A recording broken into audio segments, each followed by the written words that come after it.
इस कथा को कठिन बना सकते हैं हम चाहें तो। हमें संस्कृत बड़ी अच्छी से आती है,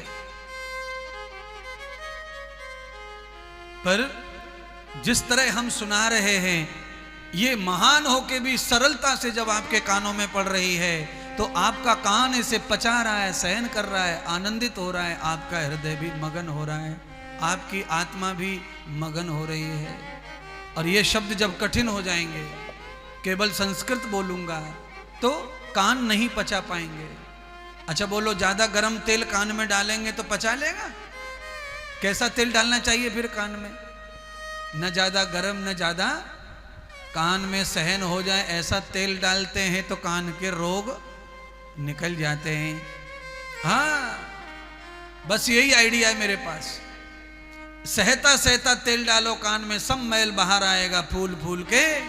ऐसे ही सहती सहती कथा जब कान में पड़ती है, तो सारे मैल द्वेष के, घृणा के, ईर्ष्या के, जलन के, क्रोध के सब बाहर आ जाते हैं, और फिर निकाल के फेंक दो ससुरे को डस्टबिन में। तेल से मैल फूल जाता है, बाद में निकाल के फेंको। कथा भी ऐसे ही हमारे मैल को निकाल के बाहर फुला देती है। काम, क्रोध, लोभ, मोह, मत्सर, ईर्ष्या, घृणा, द्वेष, ये इतना गंदा मैल है कि तुम्हारे जीवन में ये बिल्कुल शोभा नहीं देता। हाँ, हमारे मन में एक मिनट में घृणा आ जाती है किसी दूसरे के प्रति। ये क्या है? इससे ज्यादा गटर में भी गंदगी नहीं है जितनी दिमाग में है। एक मिनट में क्रोध आ जाता है। महात्मा बुद्ध क्रोध के बारे में क्या कहते हैं बताएं आपको? महात्मा बुद्ध कहते हैं क्रोध क्या है?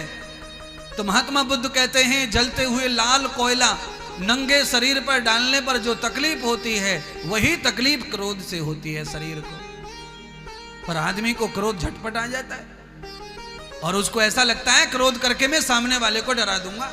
अरे सामने वाला डरे न डरे, पर तेरा हाल हो चुका है अंदर, तुझे नहीं पता। तू लहूलुहान हो चुका है अंदर, तू जल चुका है, भुन चुका है, गल चुका है, क्रोध के कारण, ईर्ष्या के कारण, घृणा के कारण, जलनता के कारण।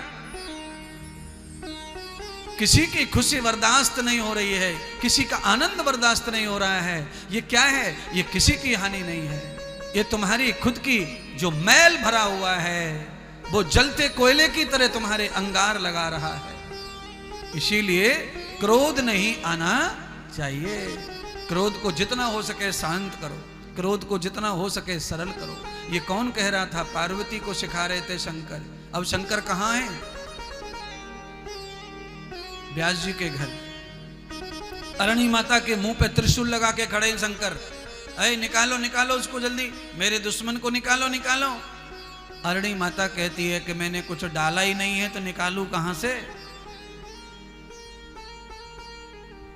एक बार और बोल लीजिए, ओम नमः शिवाय, ओम नमः शिवाय।